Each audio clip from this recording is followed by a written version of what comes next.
ปะกายพายพาโจเซนปะกายพาย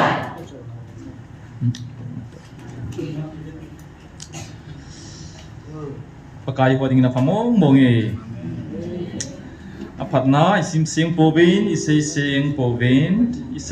จันนนเจเจซิงตุนี่โคอิน English class iPad อยู่เฮka hin sim do ding e pawa kona chu pa ding le English pawa ka hin sim ding he tu nang ho ke ya kona na ki pa now check tu nang ho chi se hinte now chi hinte check tu nang ho ke akuna nakipanao yes thank you tun nang ho ke akuna nakipanao na thanop nao na lungmon nao galai ta lungmong ta anom the nao wa nakipa theu wa na lungmon na ho chu kipa thanom jingwin lang achon san le na chon phat wa ko na mi te mu thei ding in chonovin kipanovin hichiki panale lungmon nanane yuchu vanoi mi te muding in chonovin chutile hichena chonna wa kon chun he thelo ata san thelo honjong hinmo vintin thank you hinta san thei taw vinte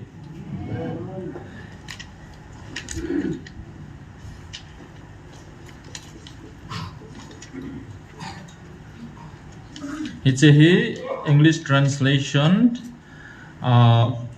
to pon 21st March 2024 Ningkuma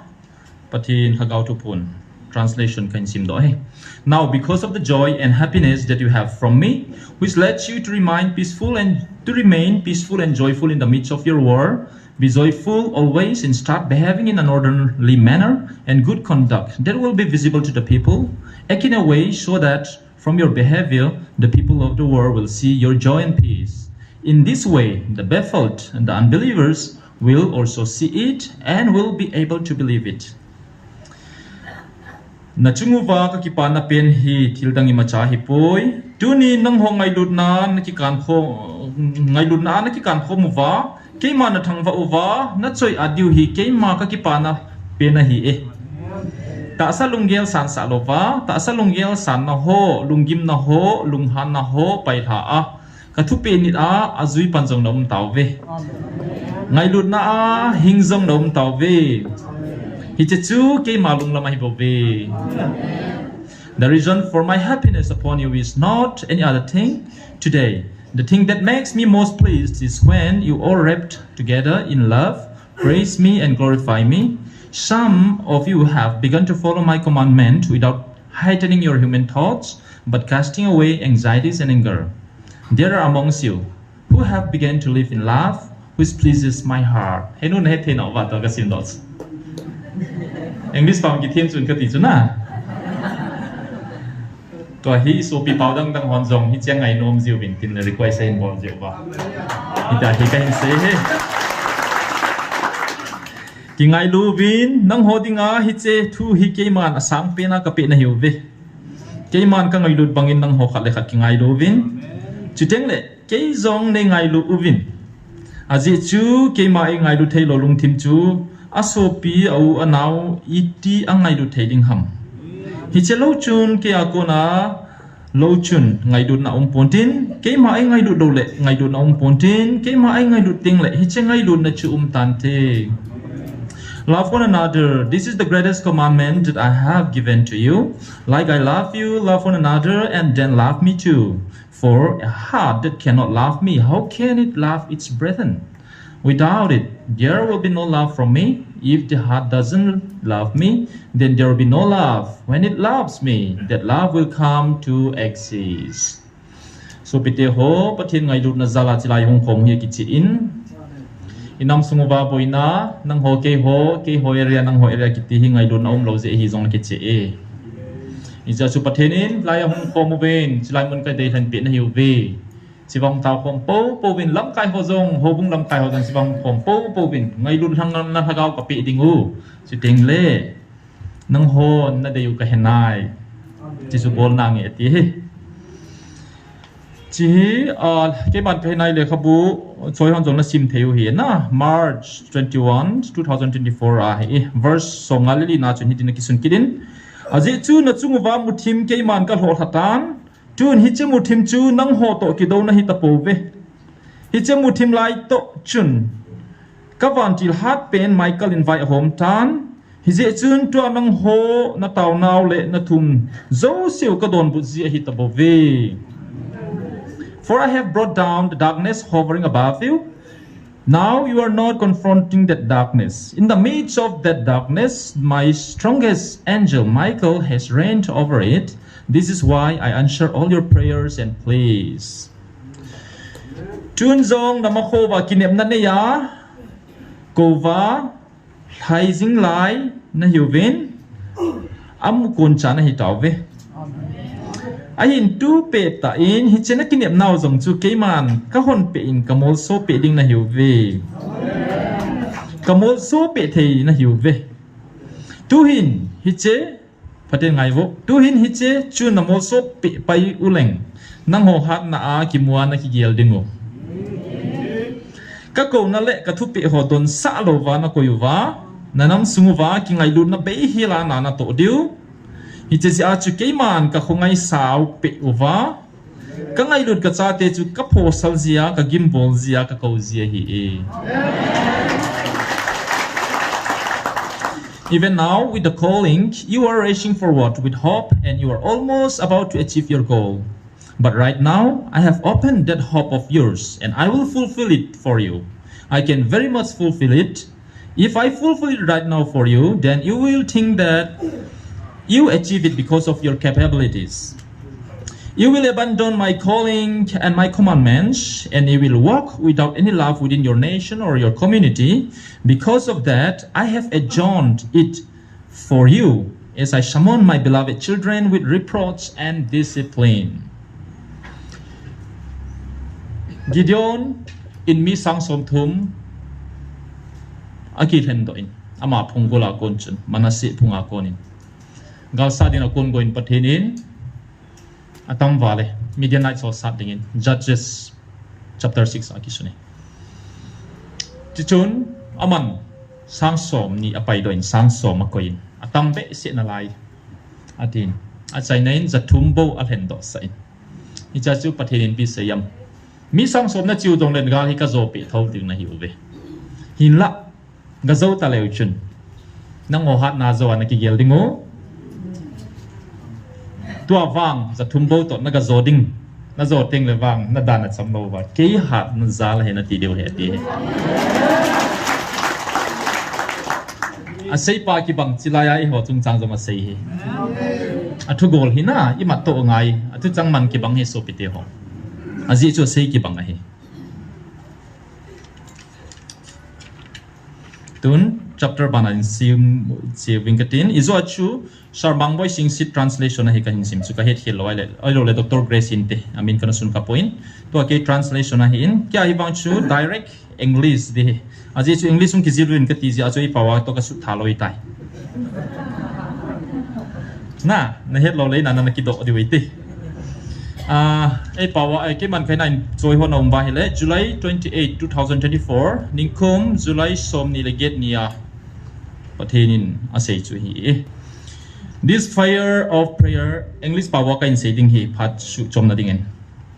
this fire of prayer taunameti a translation hey of yours is progressing and it will soon brighten up your land and it progresses and there are more believers in God's visitation in our eyes more than you assume there are more believers than you think be enthusiastic always be sincere and zealous to pray more this fire you have started is spreading it pleases me because you are doing it as per my instruction and from this pleasure of mine my angels do the work for you and they will soon finish na taw na may tiu hi amachal zingin chom loka nagam sung pumpiwa hin salvaring hitai kan le translate hitai oh English ako na hi chi hong machal ta kilhana nang hong bilna a hethi mata san jong tam che chengin na gel sang wa tam hitai ฮิเจจุนคัสเซฮิอุบินลังทนมสิงอุบินลังเตาฮีเตาดิงฮิกิทั้งทิตูวินหาเตาวินฮิจีเตานาเมนติวฮีอาชาวสิงเอมุนดังดังอาจงกิติปันตาอินอาเจจูฮิจีฮีเกมันกะทุปิบังานาบอลุทิลาฮีเอฮิจีเจจุนกะลุงอัลไฮน์กะลุงไฮเจอินกะวันติลฮอนนังโฮโตดิโซเซนาโตปิโอเวจะจงเลยจอมโลกาหินใส่ดิวเหตุเอ verse สมเด็จสกีนาเฮียองJuly สมนิลเกต2024 and that's because they know that you are the nation whom the Almighty God defend and He will fight their war even though you appear so small in the eyes of the world to my eyes you are bigger than this whole world praise the Lord Achung 16 verse achu episem tile introspect now ga kihele milang ve milang nang hole nang hong ki ve win where are your enemies nagal mi te hoyam tam who are against you nang hogal na bol khum te chu hoyam min tam tuin wang koi man nam nang hodo dinga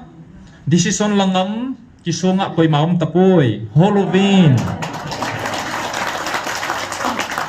This is because your Father, everlasting God, has considered this war as my own and so my angels are ready to fight for you. Azechu, keima na pau, hingzing paten, in hichigal hi keima galahi. Kati zechun, kabantil ho, hichigal sad dingin, kiman sana zinguvin. Amen. And I have given order to those nations who try to wage war against you to retreat. And so there is really no nation who would wage serious war against you. Hizechun ke mantu kapein zal lenam nang hochunga gal bolding akis hochu kipan hi be uvin. Azechu hichigal hi ke gal he kati pe ti. Ninguma zong e honi seju vin ukeng nete itiu hin galai bolkom no ma hiwe. Sena pan il hangzo sen jong galai bolkom no hiwe. Paming long hangzo sen jong na seilawa het so he na. Ni jojo si chu khat bei jong gal ukeng nete to so do dinga uma hi ho khat chu. Na ukeng nete het nau chu na. Kalala ke jong kani izin nin be khel khawe na tiu be. Amo kun me tuita ne o he na ataba he itik mahau phating le ne le ki damwa he okay nga namo tha ta hi un apa mai amo jong galpan tinga ki sa he ve hi jong le thim gawan e ve mo hon jong ki pho thi bo hi ve so pite ho thugu he athu sim jong bani sa ka sei pe te hi ai mi ho phabe phada maduwa ai mi ho jong lung hanga ki pat go na hi le khat hong ne ki saw vai le samna thu sei hau he na thu zo hi point chiwa pathin thu sei chi ho sei na he na is it tune where are your enemies atiwata sana pathin hoyam na gal mi teo aki pat ngam lo na ji upiham matia hi le ama hona he taw ve this is a nation whom the Almighty God defend hachum nung pathenin aven nam ahi e hi chinam mi te hi and he will fight their war amo ki ho na sei hi na agal hi ai apathin pa no sa pi de ti aki ho ve ti e honi za lo piu pathin lagam na het so ke na e bangai zo athu sim ka sei su ata hi amo ki ho na zong ki za pe hi aji chu e pau he zong tam ma hiu pe to ka thu sei zong ngai diu even though you appear so small in the eyes of the world angai he ken ka ngai nom pen chi hi even though you appear so small in the eyes of the world to my eyes you are bigger than this whole world eno hin le o angai wale vanoi dingan neo chakhat hi jong leu chun vanoi mi te mit mua ke mit in wang vanoi pumpi sang in alen zo ve amen pathen thang vai dum hen chikal wala nam wang pha koyum de amna to again the now temporary hi bawei so pite ho chi den loading hi patheni dop sang diu hi be Where are your enemies? Where are those who proclaim to be warriors and planning to wage war? Ga nui da diuti pathin som khat ve ve nui dia de ka hin sei ding he. Ki hat sa a ki tum le lut ho chu ho ya mu hi tam phai sunga ki tum le ho sei he. Have I not promised you already? Masanga chu kana ki tep sa hi talo ham. They will be like a mouse which rolls around in front of the lion. Because the strongest of my angels, Michael, has fought this war for you and causes fear in their hearts. They can no more garner true bravery. Kitum le lut ho chu hayam hi tawam.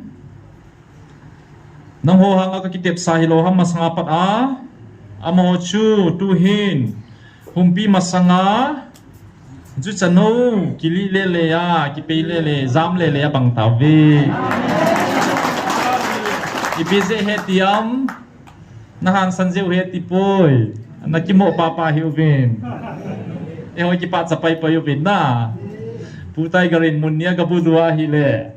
iki chapo sa pau ji ben amana sai de pathin ki dang tai bol mi za thumum holoi ke on ka delwa jam jing ho ki dang heti hi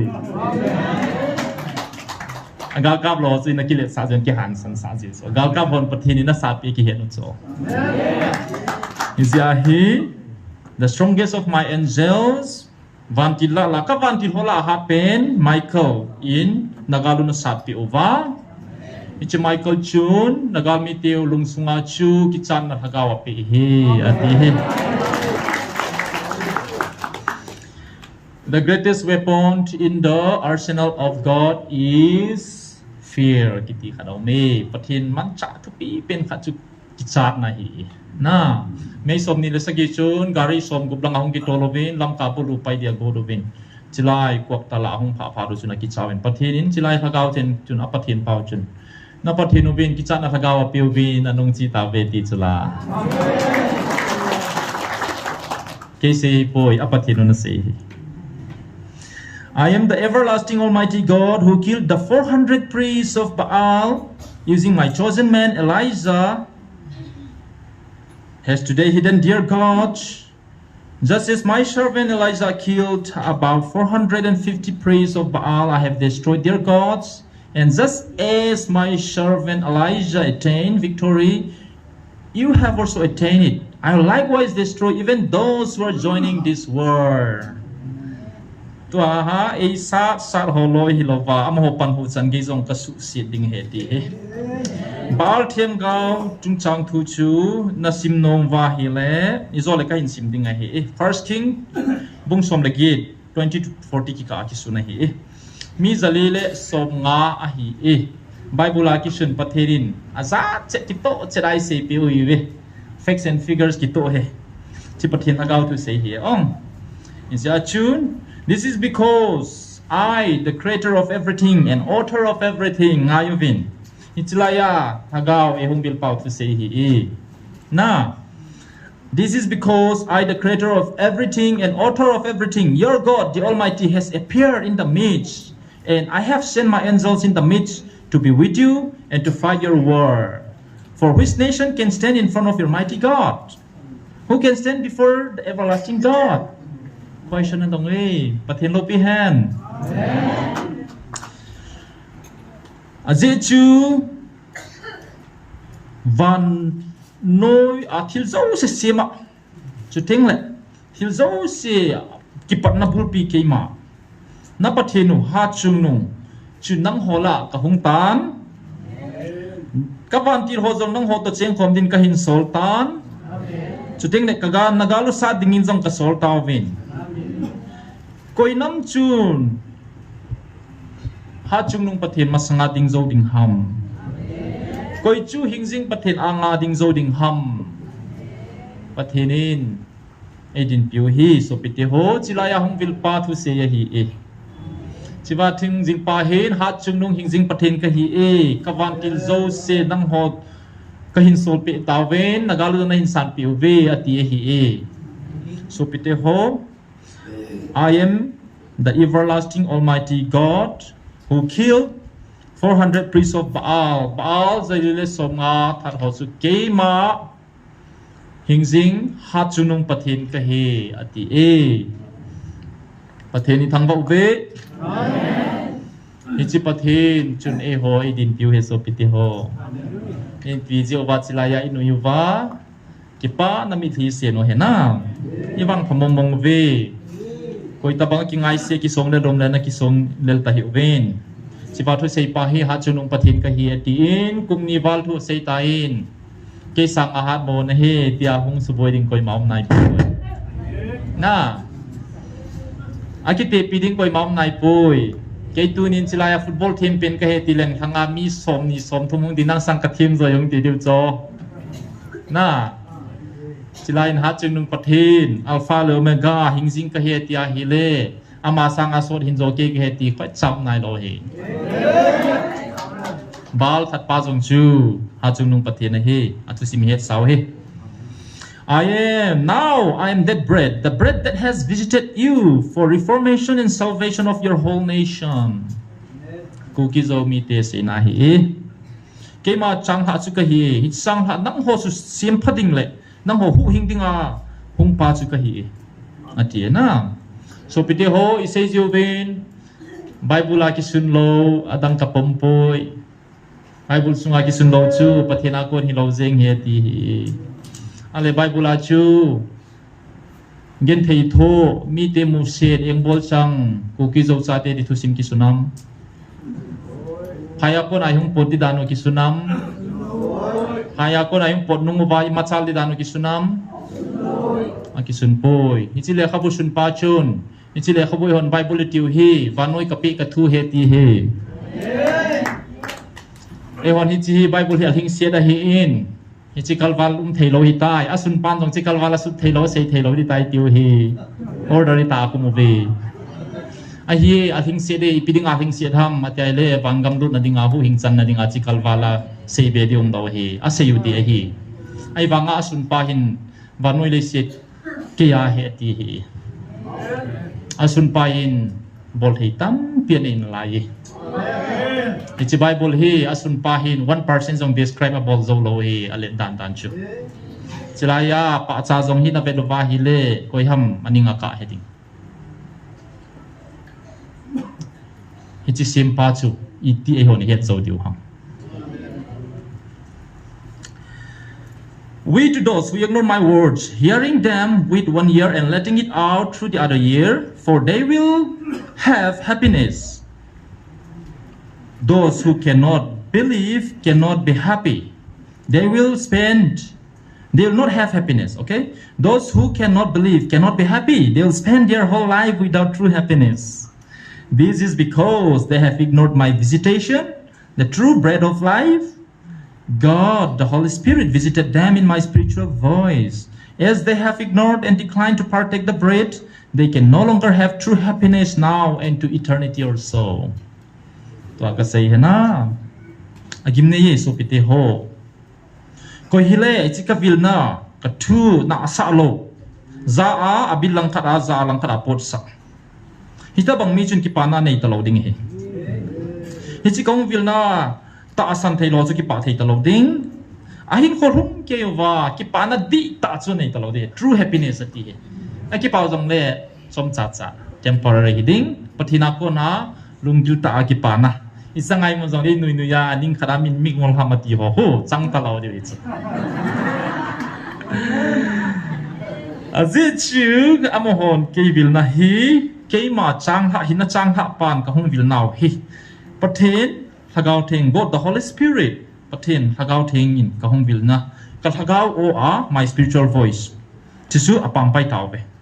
hi cha chu amo hi a kho de set kharom ki de che bahin they can no longer have true happiness now and to eternity also to zong ki pana di ta chu nei talo di le si da zong van mu na zong chung ton so ge ya zong ati na ke pa talo ding hi vet yu ve ati e ke se hi poi ke se la demo ven a sei pa ko hi wang na ki hol do deu hi this is imperative it's very powerful statement hi it's an order it's a decree and this power leng pa kha din hit ding he ti a sei su hi ke se hi poi akizabang bangki sei bang bangki sun bang ka suddo he this they cannot understand and say in denial and condemnation this one who revealed himself now is not the one whom we worship they say it is not it is one of the false gods, evil spirits and deceiver, whom I had foretold in writing as events that will happen in the end time. Na isay bang siro patin yan sa ribol piwe so pitiho. Isi at daw na ni wala patin sila kapomen, le kasim tayzo sen lunggel tayzo sen simovin. Atong umpoy, ako zong le sumzo se kilawin na sumtong ko holpol. Ako poy so pitiho izo zong susiti tahen na to people. Patin na hawsay patinin ale so may pitihi ako poy. Patin ka tasane naทุกปีปอยตรงเลกิจโจเวนจีสังขัดบาลมันดิ่งเงียปริ้นมันตัวมาโจเซโตอีกเสียหีได้ตรงเลหอนจะกุบจะขัดไอเซวินสเปซิโอตรงจะงากิเป็นอะไรฮีสมมติทุกปีปอยปริ้นติ้งมันเบะมูเดติตัวนี้มูเราตรงเลโคลงอะไรฮีที่พลังโปรตีนหินละดาวนั้นในโจเซียววัดสับานเซโจเซียวันเซอร์จีวาเมโซปิเตโอตัวการซิมโดตรงฮีการทรานสเลติ้งหินนะชีฮีประเทศอินสุไลชมเนี่ยเกิดนิ่งกุมาเซปิอูฮิลเชียนนุ่งว่าตรงเวลเซอยู่ไว้กินไอกินเอาฮีthey can understand and say in denial ki het mo sa in ademovin ka hung vil na hi hichiwa hung pa hi this one who reveal himself now is not the one whom we worship honi ho pau chu hi poi chilai hung pa hi atiu ve ati le zol hat chu nung pathen ka hi ti pa chu chilai hung pa hin a hat mo ji pai kheu khau cho ai ti ja hi ti bai cha du chula ai ti ja min hi ti noi siu chula ha chu nung pathian ho di tai hi wai la tu ni wai mi oni khrum diu cho ha chu nung pathian ko e ki ti bangai bai cha ru hi bol mai bolo na hi chi ho hilu ve so pite ho he hilu ve pathian ho hi na ka bol khil tai ka khil ta ve ti hi niau na hi lo hi mi khang to hon chi chu bo sorry ki ti hi ki ha man na hi ki khan to no ma hi leนี่จุนจีว่าหงปาฮีเกี่ยวกับเขาปาฮีปุยอติวเวสิไลเดียมหอนประเทศป้านาเซเกเซฮีปุยอีลุงที่มัวมุสุเห็นนะจงเลยจีปาเห็นจีว่าหงปาหินที่มหาจุนุงประเทศอัลฟาโลเมกาหิงซิงกะเฮบาอัลเทียมเกาทัดเตจงเกมากะเฮตีเห็นนะ They say it is one of the false god ประเทศดีโลละเกากิโลโฮevil spirit deceiver whom I foretold in writing as events that will happen in the end time คนดินนุ่งลำติงเลยถ้าเกากิโลโฮเทียมเกาเทมโฮหงดิงเกยประเทศกะเฮที่โฮลอยหงดิงงาคิเซโฮเลยขบว่าสุดสากะกอยตจุนเอกันเดอุเวติจุประเทศพะเกาวินเดียมปุลปีราจงอีเซงามุจุละปุลปีราจงอีเซงามุวากิเวงเผาเตจิงเทวเตติอาจูfill up the blank ai koi jiu ho mok e ki pi thu thu ji jing theu bin ti lang au a hi hi poi ti win ka ti chula kumni sunga chu cancer dam lo kha chu ka diagnose ka bol wa hi le thi do ri ta chula kumni sunga chiwa thagau hung ki phong a ipi helwa hobung sunga chu zummo ta chu pastor na hi mana chu na hobung mi te ho ko mana su ki cha ji a thagau he ma hi le hi lo jing theu bin ti jiu chula za cha jong he dom nom de ka ti chu i miu sau gen the na hi boy be se hi tau i gen the bal tau hi chu na ho ki chep na di lo chu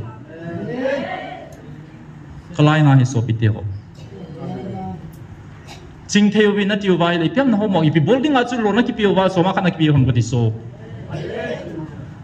dam lo khat an na ka ma thei lo hi le a he khat ko ma ka pi ngai hi chu ka ko ma ka koi ya ka su ngala ka tha di hi lo chu refer ka building le khabu zo se ka siling khol thei so se ka khola ka ki thu pi go ding ka zo lo he le bo refer ka bol na la ding ka ko ma ka ko ya ka ki ngep sa de hello pitch ka hep de hello pitch i bola tu ni chang ki le wa ching theu win ti bo chi ki nga ngau ham na pathinu na ho paun chilai answer na bolo hi be this is the one who revealed himself now is not one of whom we worship na tiu we but the one who was victorious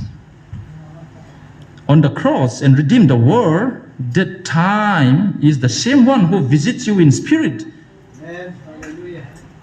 And whose voice you are hearing now. The everlasting God I am is He. I am the true God, everlasting, who let the Israelites occupy Canaan using Moses and visit you in spirit today, whose voice you heard. chikal wala ki che ipia ibolai pathinu chu avel velai ki zol sova avel velai ki sa ham chi July 28 da sei thu ita chuning kuma so pite hom nunga gol hang khala ki ngaya ki ngai le hon jong le mun chum chuma mu ham ki holo wa ha khal hani ai lo le kum khat chengom phat ting mu le a ki he thim naw hadaya ki mon mon na zia ta san le na jongom ji chu hi ji achu bible hi ni si ai sim jung wa pathen to ki kui job jinga hi in patheni pui naw I he thim dim ba e ho e pe hi chi hi ki din chi sim lo wa ke ma ta jeng in jong ka sim lo jeng ting le thulam leng ho ji achu lungil chom chomom the hi achu ti le asim lo be ho chu I chan ge ya chu lung ha dai nai nei ta diu ham hi jai patheni pe hi thu hi avel velai simwa remind bolova I hon patheni ba choi jing dung ngai hi chiwa se pi ham chiwa hong vil pa hi keima cross chunga gal zo pa vanoi hu hing pa hi chipa ma chu tu nia thagawa chule ka owa hong vila tua na za pau o hi chi hingjing pathin keima ke tipa chuka hi I am the true God everlasting pathin di ta hingjing pa chuka hi keima chu the Israelite who Israel te Canaan gam lo sapa who let the Israelites occupy Canaan using Moses and visit you in spirit today whose voice you have heard keima Moses mangcha a Israel te Canaan lo sapa chu hingjing pathin keima ka hi tuni khwa hi chi thagawan hong velu ao na za pau chu hi chi chu keima chu ka hi ti Baal them gaw zalile songa that pazong ama dunia hung vil pauzong Israel te kairo khopia kona puido a Red Sea hu khal sa gopa 2023 ga kona ka sei chu chi hi in ken kamu chin je chun pathenin a pathin ki banga hin formula jong ki banga hi kuki zo sa te puido dano jong ki banga hi hi je chun pathen Exodus study bole wen kal sun didani he tiu he ka ti jinga he koi man na sai ta ta ni nei ko bin ati jing na lai tuni khwa pathenin hi chu pathen chu hi je achu to hi hon Red Sea cross theloi mu ba pathenin igal ho ei tu tang pi ham wa pha dei pi hi bach Israel te jong chu kairo khopia dal ha wa Pharaoh in adon lo hi ta lo chu adel jin athim si aching athim bol thei ase paila ajong ha pen ho thal choi lo ho chu kina api dinga sol so athim pen ho na chu ho zo se chun apha thei mong lo hi ve zo le ka hin sim do dinga hi hi chi pathen ma chun tu ni ko in nei ta sanoven Red Sea crossing chu tui pium ki hending chilaya gal kai ding ki ti chu in aning dinga tui pium ding chilai le golaya chi ding e chu khale ti chu mi hom ki cha lo the lo hi chita san na chu apum pi wa ki dal hom no Israel ten ane yu ngai chu ane to ko wa chu mel maten apha sa lo ai bang adel zengu amel mate lang may mutima timsa amo langa avasa amo kal sunle zana kal son Exodus chapter 14 aki sunahi chu ha se ngai poi hizong na hi chi pathen chu nei honi hum biloni din piu pe pathen wa choinum hen amen praise the Lord so pite ho pathen ei vil now hello hen asuna zana mi dang boy pi man lo pathen ni wa choi du he tho bo jong mang dom domuti il ho bo man tam be se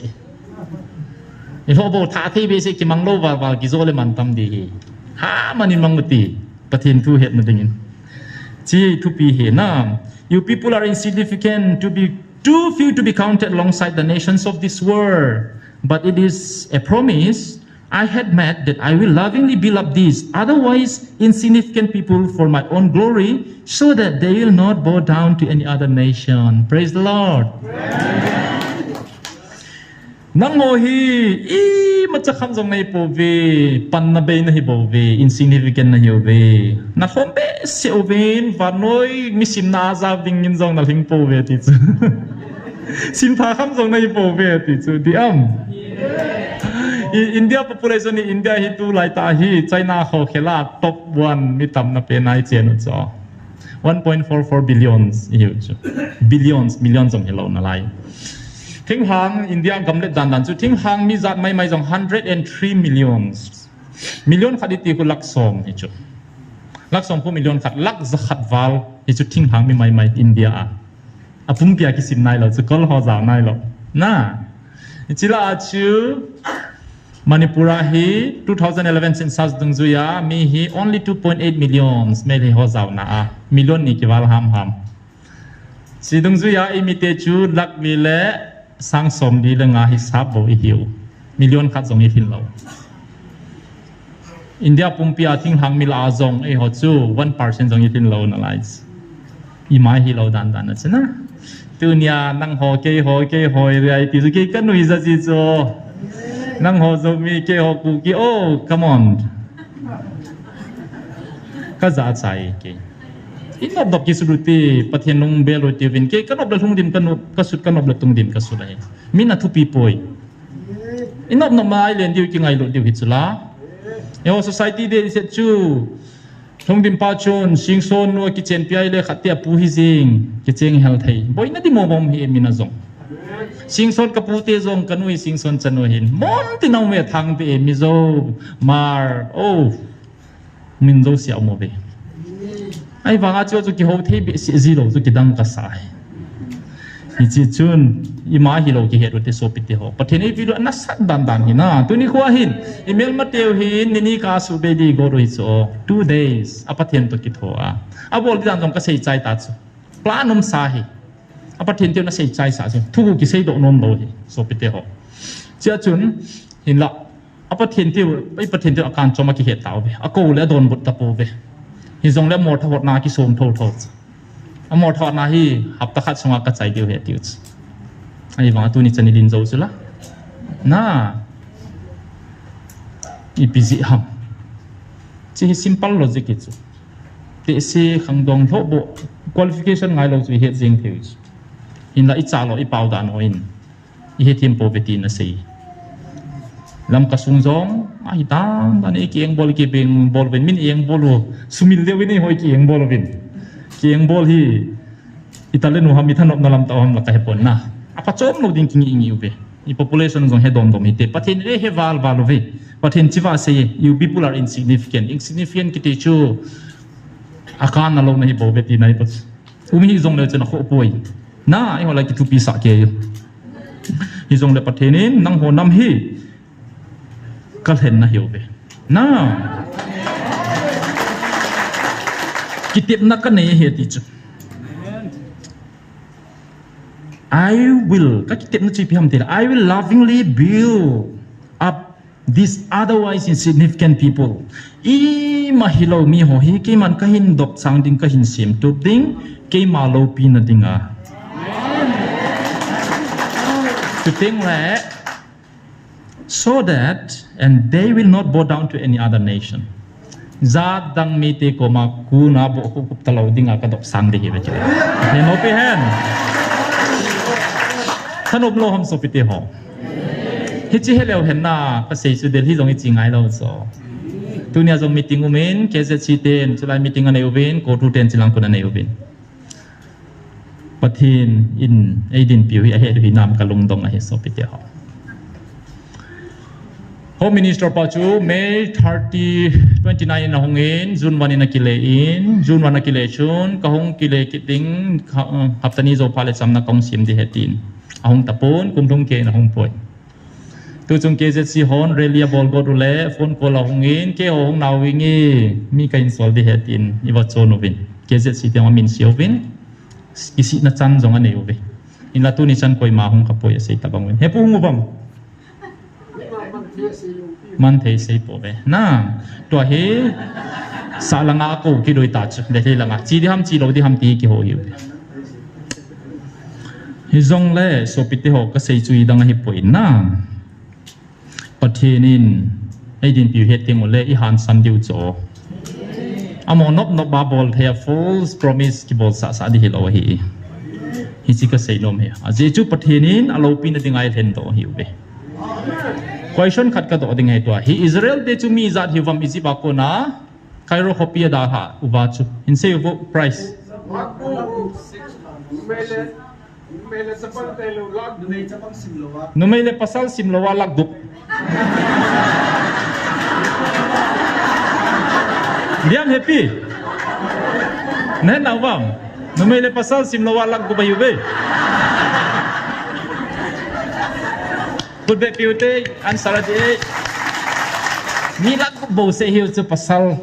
numele chapang simlawa. Na lag ko tam lo piu chu. Ai banga chu patana simbai le Exodus aku pathenin hichi Pharaoh hikasu gimding chu teng le banoyin kei tabang pathin awum poi tin het diu het chu. Pathenin ni macha hilohi en thena ahin lopi ting la lopi na kilang hi bo chu sopite ho. Ijia chu e hon e ho le ho ilung neu zeuvin lung neu ki peuvin e ho tabang be pathenin bola e lung se chom wa e dei chom diu ham ti jong question ni ikibon na la yo hi chu. Diam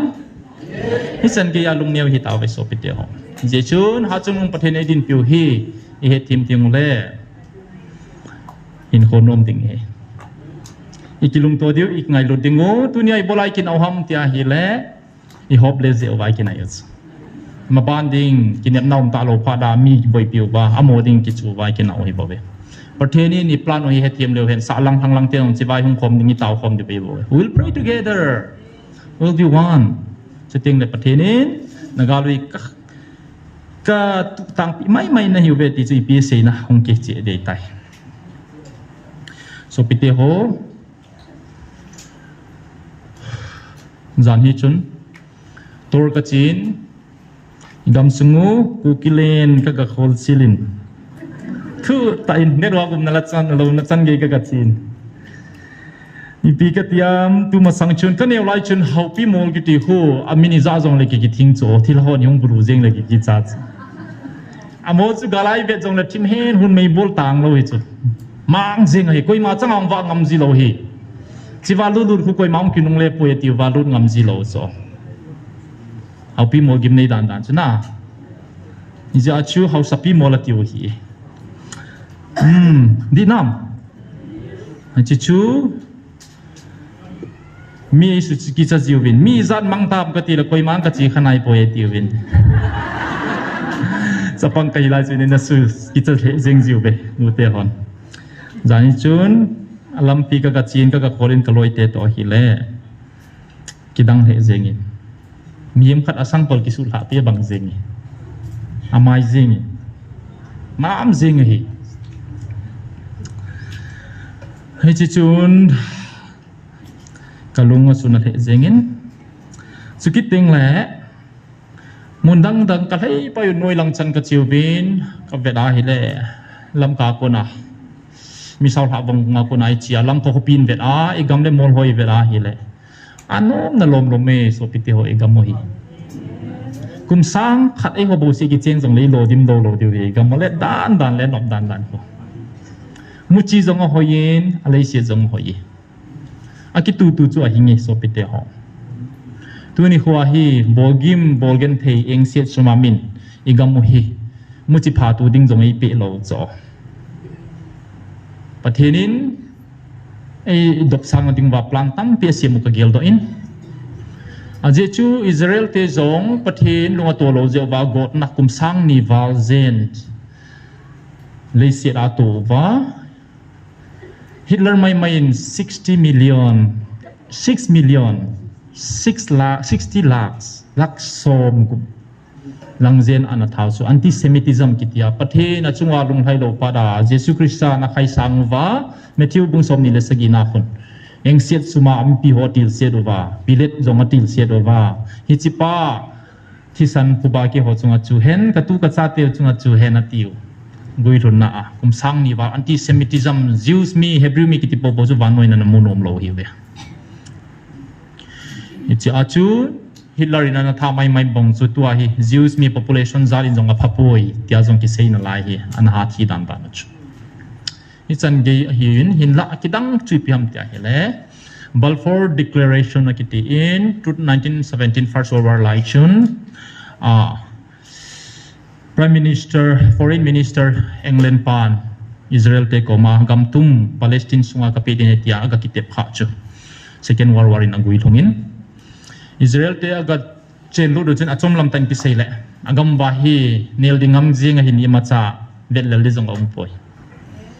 เจงเบลบาลูฮิวินไอ้บางอินประเทศนี้น้ำหัวติงาโกวาคอลเปจีพิฮัมติเลเดดซีมินาเดย์เรานะเดดซีตุยลงโดโลไอ้เหี้ยเดดซีกิติชเดดซีคนอยาคูยูรานียมพลูโตเนียมมิเนรัลส์เดมเสียคอลเปโซประเทศนี้จุพาเลจิเดดซีอาปนาจงชูดำเทนดิ่งโลเลไอตัมปีหงปวดกิดมินิมาเกลเราอาทุปีดานันเฮตเราอิสราเอลเดชจังกว่าอามาโคนามันจัดnuclear weapons บอลนมจนเลยมอปนอาคิโซบะสมตั้มปีกิโมบะตัวเฮนี่เสียงโลวานอยู่ว่าอินทรงสังปีเปียสานมุไอ้วังสักเทกิโลอาจิจูสาโปโปเลยเมียนมาตินเอเตกบอลลิจิอาจูพับเบ็ดเสียวสาวหินโคเกนเทตาหินเท่าทนอะไรเหี่ยวเลย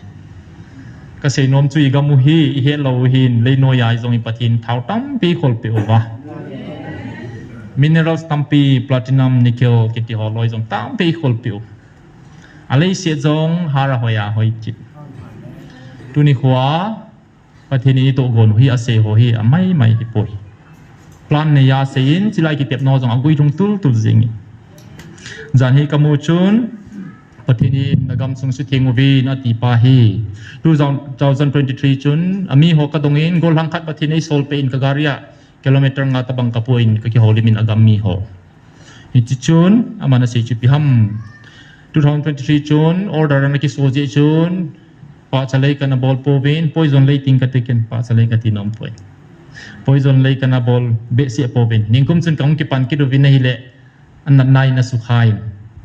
aga hoi zo poi tu kumwang bola ta ka bol he ka ki pan so ve ti hi kan ka dongin ale hichi poison label ho hi in cheng do na vam kati a hele asot ji poi ati a chengal bul jiu bin an jong la asot ji poi be ma hi jiu be ati a tho poi ati hi ale hichi bolo an kin so thei diu hi nam nai kin so thei chi bolo hi kin so thei lo di nei vam kati ai le ne kham diwang agam aping ma jeng chi bol hi uzong le ngatiขขัดกะหินหัวเปาวินอะคอมเมนต์จุเสดานกะตินเซียกิปะนะหินกามาซาวินอะมะฮอยนลาบอลวัมกะติไอเลอะมอนวางอะเฮาสปายนอะพัลปอยนปอยซอนเลยอะบอลปอยติวเบกะปูปาเซนอะขอทิงวาบอลหิวเบเซดอปองกะเตนะอีบอลวินอีกิทะปัดปันนะลายเบดาวเมนฮิซองเลปะเทนินa dei poi so pite ho inzole in sim do ding hiwe zan hi chun mi khaden kari ka to kompi ma master zo le khathim khato ka ti thon honin naute khat amana sein chilai hi hung nom ma jeng hung ngam nai lo hung wa di khat hi phai sunga na khanglen ka hin taw namon zat zong in neubin taw dam sa zong in naw mobin amin phapong kate ichi hon taw na ho chi kyom ka ngai sang jin amon na taw khu adeyu khadaw min tuni khwa gmfdi ta banga pathin hagaw ina chen tiu wa mi tam pipia punuwa a hi ding khu pastor khat pa chuna taw na an taw jingi hinla achang po yati cho amane sein evangelist no hi kabe na hi le mina tham nom lo chaga gen thi ima zo se cha jong hilo be ho jong hin sina tuni khwa athum jong hilo be ain khu howina ki so jeng ko kidange ati cho hichi pathin na to mombong he ati aman cha sei kirin chilai mun hin kapaneu kha jong chu number 4 an ni ain sung boy le zenga hin kanu neu naw nu ji pa hin number 4 anga ta in la berry hi tal lo khara ki sai da khara sa do che bai ti tu nai cha chun chilai taw na mun aga chi na hi le ong ki lein angol da be zeng ti cho nitin bazara dukan to hi bin aloi asal hanga to ho na ma be che mu jing hon song a chip ta lo chu ki dang sawi na do wa le chilai ka ga chi hi ti ni ti chun ni chilai a thil so ho jong a to khom pi ho gein jong a het no mo be ti cho amana sein ประเทศทูกิเซจิเจจงเลทะกาวนมุนาทูกิเซยจูมีบิลลี่กราฮัมอินซงโซน316ไม่หูอาซิมหาจงเลมีเปียงท่าเฮติชประเทศนี้ที่บางอาฮิวันโนยังไงดูได้ฮีก็ฮิมาฮิเลอามาตะสันจันจูมังทะโลวะตนโซดหินเกมโลอันนี้ที่นั่นดิ่งอาจจะประจังขัดเสพไปตายที่อาซิมไม่จงพาสเตอร์ตัมปินซิมจงเลบิลลี่กรามินาซิมาฮิเลมีไอเฟกอาโจเมติชนี่จู่ๆประเทศฮากาวนาโตกิจินาเฮติเฮประเทศไงดูนะจงอิเซโซจิงอิเซเซยูเวนสามวันจงอิบอลเป็นหินจงเลประเทศนี้อามันจะมีโอมีอติเอฮิจิชุนอามันอาเซียนตุนายใจจงเกณฑ์ตีอินตุยละไฟลังอัตตาวนามุนตาวนาองกงอุเวนจุพัดติงเลลำกับพาสเตอร์ฮอนจงจูจันปูร์ดิสทริกคริสเตียนGoodwill Council hon jong Pearson monong taw namang wen munti namang wen til phata hi e jong le pathenin ako namun ataw namun mundang to amo taw namun ni ka ven le aki hi e ati e mi khat ka kimu pi kidin chipa chuni pi seam chilai mun ataw na gamang ji ka hi in jong le aman ma sei chu ka taw khom pi ka zo khom pi jong mi phabe bom minขัดเวก็เลยบ่อยนักกันไอ้เจียวเป็นมีทุมมีลีเจเทโลดิ้งก็มันเจียวเป็นอะไรแหละบางกรมเลยเก็บบ่เสกกะจีกรมมินก็เลยว่ามีทุมมีลีหงโลดิ้งหอกทมเฮาแต่อินก็หงจีนตัวนี้เฮียเต้าที่ตั้มปนเตกะติอาฮีแหละเขาเลยอดิมซัดมาดิมโทโทเออาติซอมีงาหงฮีจงเลยมีงาท่าหงเบนะตัวเนาจะกิฟิลโทโทเอติมีทุเสเงินก็เสยอ๋อก็เสียมตัวฮิปอยขัดไปนี้ชุนเมียนมาร์อาร์ตเควกเอาเมนเฮียวินเก่งจงกับฟิลินก็ฮะอาร์ตเควกทริมอลเฮอากิทิงจิลังอาร์ตเควกฟิลข้าอยู่มั้วะพุงสมเลนีดอนหินเตน่าตามน้ำมันไหนโปเวติเวลุงมงเวเสียวว่าฟิลเราหินเตเกจูดิวตี้กับโปเปได้หินกับลุงวายินก็เตบอลงกิทิงอีพีก็ตีทำบีพีละสังละกันในปนสตรอกก็หิงงำงาดิตามเดียร์ก็เกี่ยเลยกับลุงวาเฮตาปะจะจะเฟ้นกับไปลงกิเปียกลอยหอนอาร์ตคุยกี่เห็นเกี่ยวฮิสิเปียตาจีพีทีเอ็มเตียฮิเลเบอร์มาสุงาอคบีหอยไล่เสียวเสียโซจานฮีบีบีซีนิวส์นะจูมีจานสังเลจานีที่คอนฟาร์มฮิตาอินตินมีสังสมลังที่ดิ่งอากินโมหินอะไรจิจูน่าเสียจุกอยหัวหามิตยาฮิเลมิลิเตอรี่ฮุนตาน่าตัวนี้อามีซาเตทัดเสไปหัวหัดนาไล่เสียโซ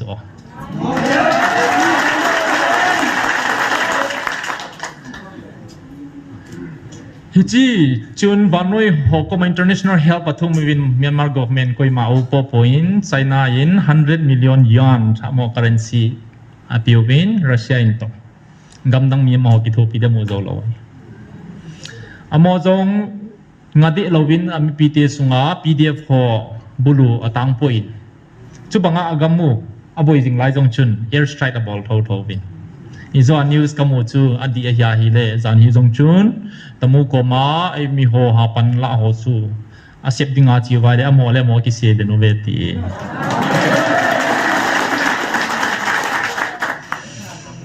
จิฮีโซปิเตโฮอิจันเกียไอโฮดิงอาซินิฟิเกนฮัมตีกเซโนมเฮที่ geopolitics กิตีเฮโซปิเตโฮวันน้อย politics อินเดียฮิน1947นะ independence สมุฮีSubhash Chandra Bose kiti holoi 1921 Congress meet chupating le movement ng tipat patay beda hile Mahatma Gandhi holoi kun amo hi non violence method na moderates kiti wa thi san so loading athuma thum do thoding tia hi pangahiu be in la Subhash Chandra Bose kiti extremist ideology amo chun gal sat lowin koi man independence amangai poi tia pang holoi hiu beจะชูจิลายจงไอเนี่ยหงผูเปหีญี่ปุ่นฮอตกิทัวเยอรมนีสัญญากระชียหินละ Second World War งมพัชชุน British on British government in wang independence api go lo mong it Second World War หิแหละ Second World War พัดอาชูหงทัศมวา control โซโลดิพัดอวามันมากันดีฮอลอยงโลทิ้งเหี้ยอาจมลำตาเสีย Jahi Israel jeng jong chutimahin First World War Balfour kitipa Arnold Balfour kitipa chu anna kitip kha ta ja chu pansana Zionist movement hung ha independence hin mo hin Second World War raj pathenin nam khada tun di phating le homit vela tu jinga jong ka seinom khat au men na thama sa jong chun that 8 ni jong chun president rula hung ki tha a kon chun jong i simbupi ti pau ko na ho pau en se le han he do chun na ke hon le kha team le kha lungya intellectual group hon sumpi ka tiu he ama chun ese hi ku ki zo sa te ki pelo de han ati chu zo chun jong zan hi khat be ni la interview hoi be na hi le KZC ho jeng jong Ugin za bol jong sei tain ho interlocutor paning kum 2023 September ha chu ho separate administration UT pondicherry type kiti hu okay tia chu he pun jana phone do hin except abolo chu interlocutor ek misra kiti pa hin chu parliament a sei ting ho kin ki chai tai ti dana chu he pun jong ge lain ama ta ba song chun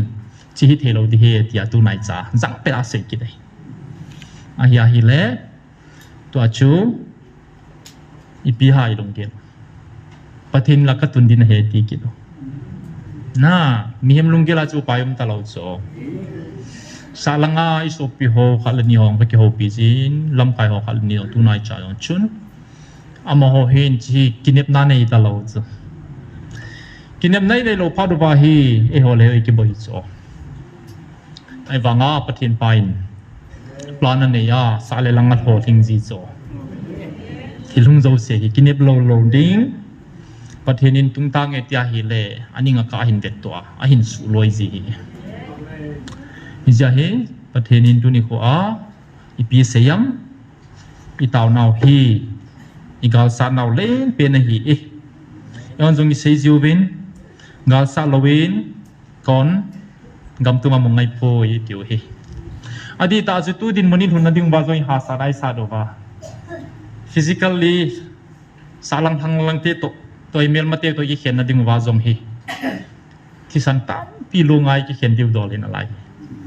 pathenin sao pi ta step e chok kan pi bible pe o hi pathenin to gon pa step head lo je chu nei ho i thilom be se ve ha pan pani din thal do mo te tia ki til til mo ai ve jong yo mai cho ahin la to ai tu simi seva ko na chu Israel te jong kapui do ai ti pa chu ho pathina hi a na ho nam hi katun do di ne ti wa hi le ibola sa le lang i vet vet yu ham chilaya promise pathini pe hi igel thu pi vai khol yu do le lo ham je chen ka se jingwen ho nam kit e tun do sa ding le ho ding athil pha bolding chu government of India hi po ho ding a pha gel poi government of heaven he ho ding a ikipin na diu le I petition che na diu chu government of heaven chu ready hitan ho I ready po phi so pite ho zan hi khat ve ni ni la jong chun disia na tong officer lenta kanau teu khat ai sei pein program kata ka jaw le ning langai ko win again chingthei domin na je chu GMFDI hi government of India rather na chalo hi stadia bolzing ve hindi cho ja chu thu sei la sa jong na chi the ngai ei ti cho dei sa ta ka hin hil na hi in nang government official na hi in cha nang ga dina thu dang dang na sei jong na kho poi I zo ka sei chai sa sei jong chu sei dai nei ti hi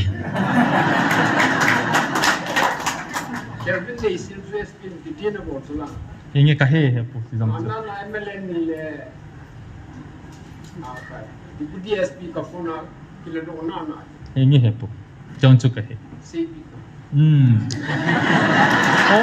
om tia tu translate bo pa na om tia translate ya tu he chu na pu om tia prophet om tia ki ti pa jon chu pathi ni solai zora ko na hong pi a minute som bo tu sei ding a hong kal song cho chi translate bo pa mai mai jon chu ma do cho ulal boy nei sial chu na he pun a gal ha do thu sei tu chu ane di jong ka pe oi ken ka sarjui pi ham tia hi le rada ra chu tuan het pan ham ka ti cho so na para chi hi rada ra ta cho to 2023 ki chai lang jeng a jong ke jong DC officer SP pan jong in a ko khau thang ting tung sang a jong na izaka hi thang ting a cross pu jong e hoi hi sa u patin na chiwa thil ki boli pi ham jong lung dong e ho sang a government of India sang a chu to email ma isugen the ho rada ra chu gal ki patila para yu muta chu apan thin wa hol mo wa para chu hoi la ya pathin ki kan chom ham ti wa chu ki he do ta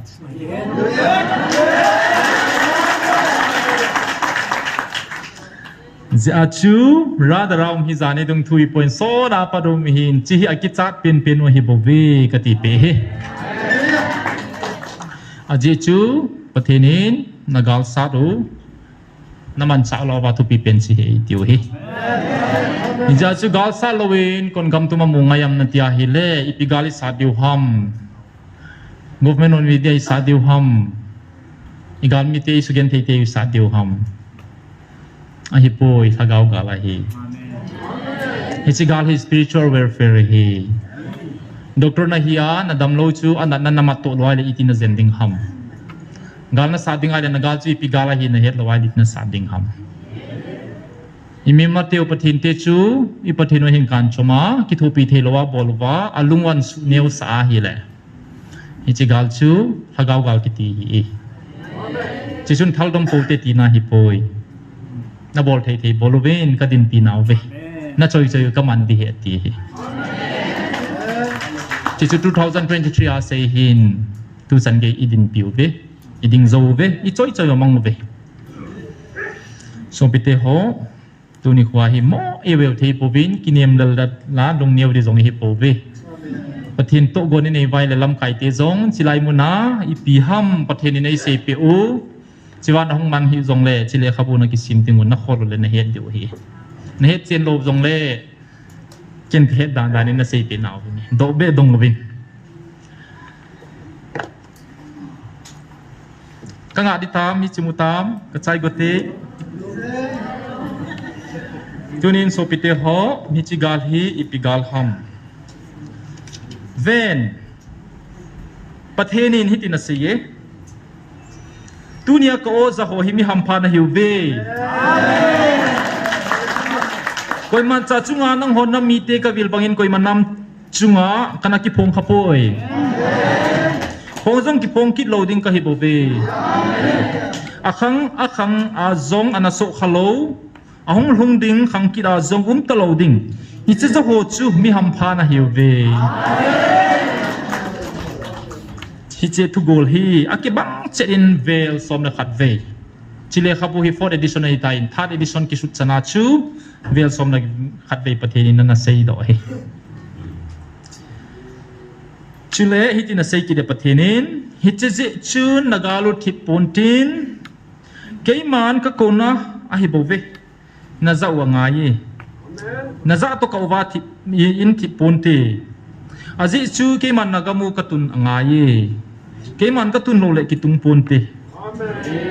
kangai lut ka cha te na hi je wa na nampiu kitun do na dinga keiman kangai lut na zala na nampiu kitun do na dinga ka ko na a hi bo ve it's a hi August 7 2023 ana sei do hi tai ihung taw ven patheni ni kita naw hin ve in nang leke taw na ji chun patheni ni pe bol tham November 14 2024 June thagawa kami Israel ka dehen te na hi taw ve ati he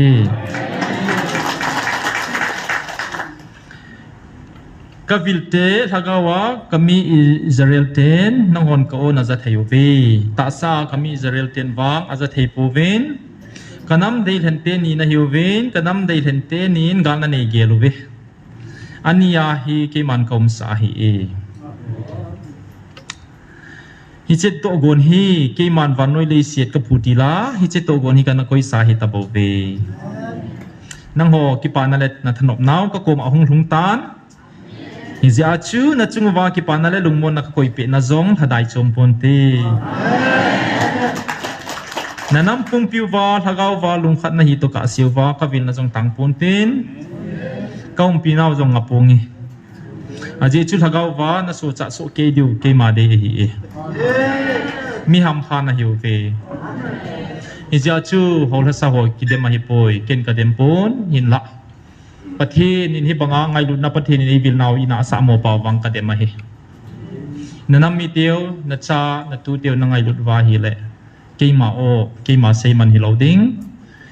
pathin hong vil pan ipi seyam e hoding ai pi gon ham pi na kholo ngai nam pi ki ngai lu na dinga mo pun alen ta nei chu hol sa ho lam kai ho na hiu be pathin in chilaya hong khom ben hong tau khom ben ki ngai lu na thagau na pi wingi ati e nang hon na ki ngai lu du wa na hol bung mi teu nei kan khom teng le ki ngai lu sa ina mo dam ding pathin e hoding a gon sa chu a bol loi loi ding hi chi hi ki che sila ki sun na hi veo bin so piti hoi wang phat da no hi pathenin kaum pinale nang ho ke akona kathisana ka hado ka cha te na hewin hi chelei sit kana tun do masanga mi him ko sim masanga hi chimi hemin leisit achot masak kathisana wa noi ka hado masanga nang ho nam mi te hi ka dei len sana hi taw be ko bemote kaum pinale ka vil na ding to gon ke man kana koi sa hi tai ke man koi manam chunga ka bol kha lo nang ho nam mi te chunga veng pi diu le kal hon pi na hon kal hon pi diu win ka van til thing ho mang cha in ka koi pe ovin ka van til thing ho zo si nang hwa ki saboi ding in ke man kana gon to sa hi ta bo ve ka van til ho zo si mang cha a ke ma ta in hito banga ka vil nam mi ti nang ho bo na hiu ve ise hi December ni 2024 ning kuma chu sei do he supite ho patheni kanam de henti na hiu ve ka ban ti ho zo si mang cha ti he pai pi ban ti la manu pamo pathenin chilaya pi van ti la min pha am khat na Michael van til na a hat pen to ka din jing lai jong ka chunga ding hi na siting le athu pole ding in bible man jing ma bang chin Gabriel van til mangin chuting le e ho e thon pi diu e veng diu win ipia manam chero van til te man pe ove ka van til zo se ka mangi ti chula so pite ho agil wal jeng in asiji point sunin homin se jong le hen ki se chen zo punti so pite ho isigal hi ko no hi bobe pathenin katu tang pe na yu ve ti ve isigal hi pathenin tu pe ne yu ve nagam sungu su thengu ve nei ti hi ipom diu ham ipom lo diu ham so pite ho ipom wa pha hi lo ham hi banglom lo ma ki che sela pathenin nei viluwa som khadi gen theu wa konungai house adwai ki tun do chu chi na hi zo hi lo ham so pite ho hiti hin pathenin March ningkum chuna na sei hi che to go na chu ke man ka ko na hi povin ke man nagal ho ka tu tang pe a ka sat pe na hi tawin hi che zo adinga chu ke man ka ko na hi povin nanam pumpiu asesa atelsa ki tha asim phat dingle kisu tu na dinga nang ho lunggel le nang ma ho dei dan dana ke ma lunglam dol ipi ham ti he phatalova na dei dan dana na ki vai hom na ho le na nang pumpiu telsa ki tha sim phan na dinga ke man ka dei sa ka ngai lu ji a ka ko na a hi bo ve so pite ho di am pathin pa se hi pathini he chen na lom ve na nanam piu asesa atelsa di amo i phanau ve ti diu ham toy hinda nui ki vai hom da na di in hi ti zom te ti diu ham tu ni khuwa pathin vil na dem ho chun ki khel na dem ho he so pite ho i khelo wa hi le i be hiu ti na hi poison le jong i bol dingu ho bung jong i khen tel de dingu kaung khan le na sangai khot khosunga jong chile khabu ka sutlaya tha de disona chu hobung sagi injal somnga itun do u tu kum khat kha khat ki bia ho in gi ti tung do ta ain wang ki belo chi chu i bol phau win bol zomote itiu ham question ki dong ote sopite ho na pathenin ne helding in humobe na sim phau wing tv don se lowa hi le sopite ho ipikinem na dang in yuwam isilai dem lam kai kai ti holoi chun gelovin kinem na dang ipimi pite na pi thei ding mu pam tua ka sei zo se hi ha chunung pathin ka heti pa chun e hoding a to gona phone to thusim ka sei do he hi chitabang thusim dang kinem na thei ding sei ding na nei le bang chilai mon hi demovin nang ako na jong thudang sei di di lo pong de ba na de ma bible to ki to poi ti bo wa na sei na sei ya hi chi thusim hi koi man na he lo koi manam chunga ki bol khalo thusim hi tua hi avil pa na sei chula ni chi avil pa chun bible hi kale khabu ba noi ka pi he ti chula achile agi khalo chu iti ki su di ham aki su lowai de bible na hola chi explainable go le hi thei lo ding he so pite ho hi chi in lim na su no ma hi le asunga na chen chen ai de in lim na su do lo de hi polanga ko na pola chilang simol nga ko na hin wedding DC office ang ko na hin wedding chu pa le hi chi in hin a picture na ji do thei di hi nang asunga na chenai le chin hi itin het mong ding ham in na sut no ma hi le so pite ho bible in explainable thelo thila ume bible asunga ki sun lo chu i bola bible la chun explain thei ding ham asun pan chi wa ka jaw sa poi ti chula engkal so mana vet ngai hi so pite ho ichin thu tha thil dang na het lawa kinam na ding na het lawa hi le dem ki ti vel bol ta hi ngai lu zala ka se aji chuna dem chu ke nei dem hi po in gm di rai te ka dem na ti jong le mi cho e bai te dem na hi po pe gm di ai ki ti chu chilai hong khom ho hi paten ngai lu na ki het a pathinin ase mangcha a nang ho ke ho ki ti na koi ma chilai mu na ho bunga ki khentel na umlo ki taw khoma ki ngai lu jing na hi hi chi ho dem thei na hi a hi lawang so pite ho koi lama na panham chu ki chi se le bolta hi in nawang se ding a hi so pite ho ke pathin ho hi pi ham ipidinga kum zakhat christian hyung nu wa hi pathin abol thele bol thelo ding daw inei thin alai ham ki kalung dong a hi kum ni valzen hisan idin zo mai mayu ba zong ipisi hamti kidong thelo te mudo thelo te chun ba iti mathematics iti thep momong de ham kati na maths team lo te hi ve ti hi wang ana di tho di da na hi logic kiti khat zong omen thil khat chu song chu chung langai se to wa ha be se alien pai ngal lawai long ke tho tho de ti khat ome ji chun logic kiti hi chilai muna zong hi logic ne khat isu to mai maya bible sim hi zong le akidang ni thil ki bol pai wang thil mai mai poi ti wang cho logic simple sense adong het jing the hi achu ti ai de hol gil nom na lunggel nei ngai hem yem khat ding ach so pite ho ga ding te chom cha na to so taw be ka nga dang ding ai tai ga ki he le le vo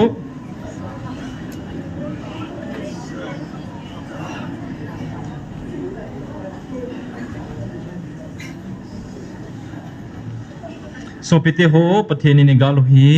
ei tu tang pe hiu ve ki pa uvi na je chu na galu ke man ka tu tang hi tai hi je chun koi hi le lung ki si a ata sana ka heng ka kom hin bel chan chu ke man ka ngai dama phathei ka bo a nagam sungu jong vantil la a hat pen ka vantil michael in na ven pe jing a hi tu nang ho ki pa uvin lang kathupi ho ka ho pina o ho tongin zui pan taw ven hiche ka ho pina o akona chu na phathei naw chu ding a he chi pakai o he ong chi chu mar sa se hi in pathenin ningkuma se hi in tu kuma February 21 na e chu pi ham veovin nagam sungu su thengu vin nagam sungu namunu su thengu vin keiman ko khum kit ding a he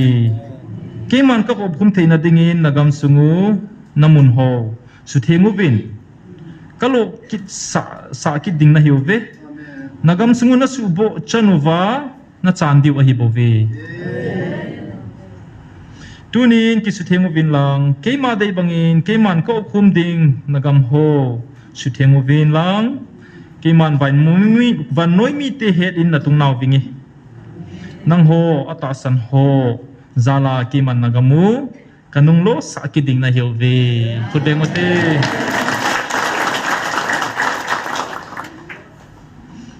so pite ho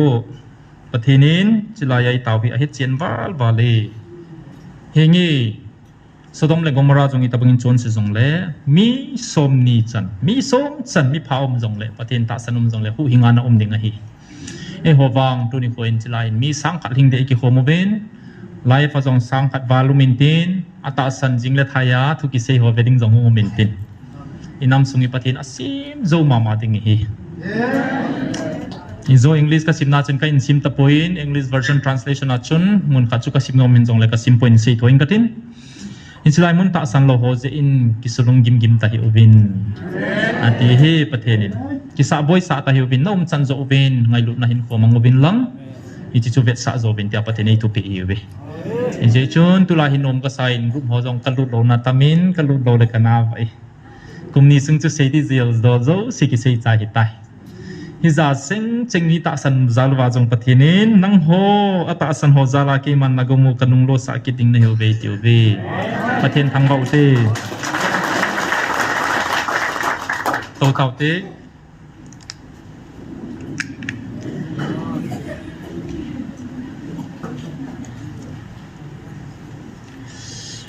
izwa ka sei tu simzo se chu ke man ka ho ka ta san ka pathina hi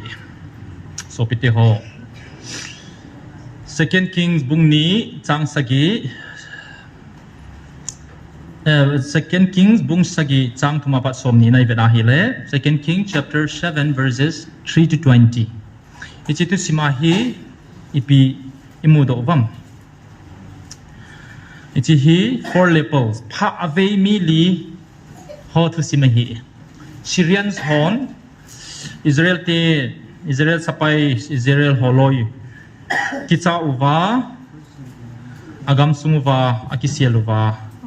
akul sumuva akul pia umuva Syrian army hon kema kisa uva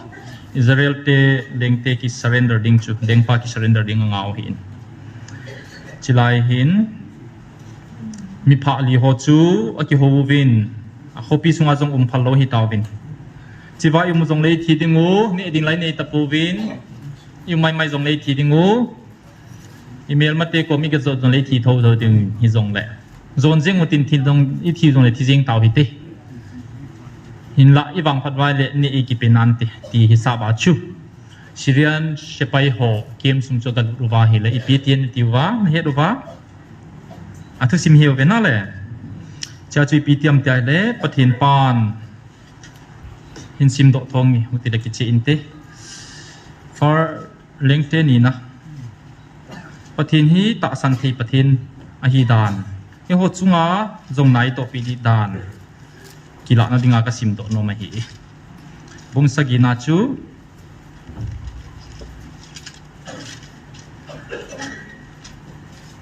Syria sepai te chu pakai jin sepai hon tam ta ki tol gin le sakol te chule kang tarai tam pi ki tol gin to bang aza sain he chun Syria ten Israel leng pa Syria te sadia hit mi te la Egypt mi te a sepai te kuma athala adolin agel tawve hiji chun Syria te tin so the na di theinan azamovin apon bu zo se le sakolte sangan te dalan nga mon chu thip delin dala tawve ka seinom chu pakai jin ti pa hi pakai jin Israel te gala sat pe na hichi pha mi li ho aking hoginu chu sakolte ki tolgin ai lo le sepai honte tam ta lam ki zot gin zana za sawa zam chi yuve kidang ta in gal zona piuve David le Goliath to simi vetwa hi le Psalm number 1 verses 17 to 17 na First Samuel mama sorry Samuel khatna bung som le sagina ga veuti kan sim chai le ka sei chai dinga hi tai silai hi pitiam David le Goliath chu lengte Samuel first Samuel yes bung som le sagi chang som li le sagina chu สมลิเลโกนาจูอสักาวาสงจังกัดอโซโดอินกอลิยัตอเสียจิงเลอจัลปังไลตะอเสพขานอลูกัวอเสพวังอินกอลิยัตอโบเซดินอากิเตลเดลไตจานฮิจุนกัจีนาวาจุนอิรกันกักิปูเวนกลอยเตโตมีปัสสาวสมบัลกัฮิวเบน binocular umpument askop umpument ngergan ka pakite rovin target ka koyubin mi ngalangin ka kapubin mini boin ka khaoi scope zaw na lai ergan na ita bangin thimo mongjong le sling na song chang khat a salpang lai ta bulletproof kisil goliath amai chang tion thi a ki tu ma pum chang ge ya thal changin jong kha thelo ding a ki tum pa chu salpang lai ta ti kha thei ham na thil hi thelo he mi hem long ge la i jong le silai le khabwa jong a ki sunin pathen pan Michael kavantil Michael ina din pia athal chu man he asling chu na agopel chu man he ati he pathen lopi na changhen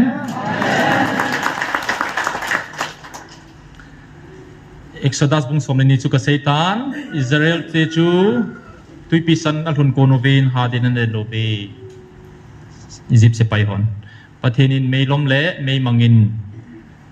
khat ho chu suboyovin khat ho apoyove apul gai kai be tua question khat het dinga ka dei khat chom kidin hi le ipiam phatta chi chapter 14 isima hi le Israel te chu ibola kumsom lizen lampia zolo ham itia hi le alo chal je u khada hin adang khat chu pathenin ata san naw hi ason zo lo je hi aje chu sot kat lampium hi lui pang pang Philistia lui pang na a chui zoda hi le kanan gam sumata lun thei di ai wang a chiu wa hi le apal diu chu galmi tamwa cho khumu le Egypt kinung le nom diu al mu ja chu phai cham gam ma galum lo lon langa pe le sai ti chu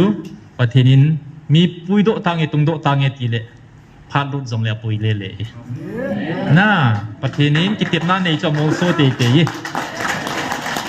hin la Israel te chun chu hen themut hen lang pathen chu mo ta san le kin ka ta san tabangin ai lo le pu pia sin ta san tabangin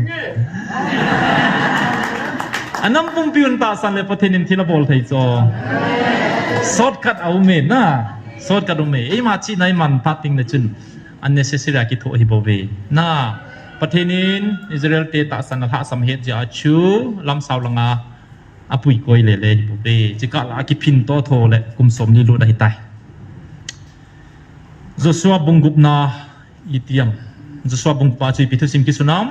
Jericho chui ti thu am henu na hedam heun seyo boma seyo ba khi lu ham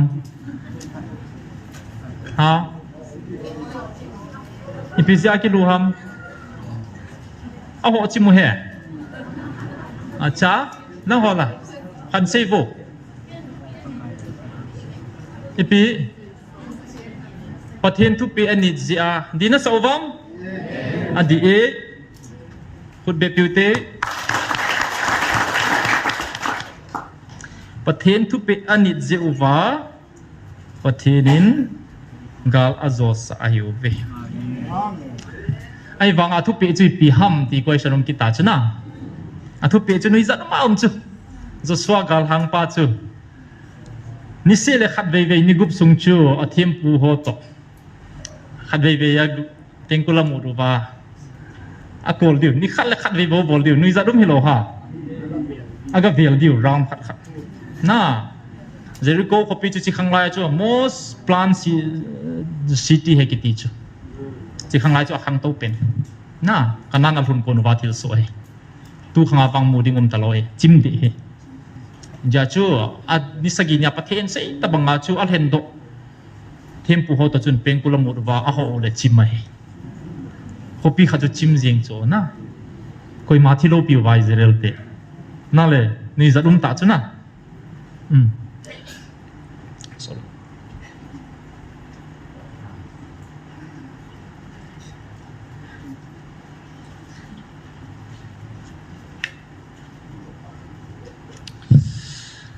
okay ipathenu chichu hi chichu Samuel a iti kisudam pathenin First Samuel bung khat no First Samuel bung som lenga som verse 22 ipi sayam tilai mona he Saul to Samuel ki hona he pathenin Samuel ko ma thu seya chitu simi he ruwa hi le Amalekites mi te Saul ko ma he naga tha chimi diu anaw sensan ge gan sa ge yana su chimi dia ti tach ipisi apathin chi cho bol ham pathin in bola Saul chu Amalekites mi te ga su chimi dinga Saul ham ahe no mubam le price ka pi di ka hi mi zone nan se diu ka het pha le ka pi di ahe no mubam sei kiro hoi lai su gen thei hamu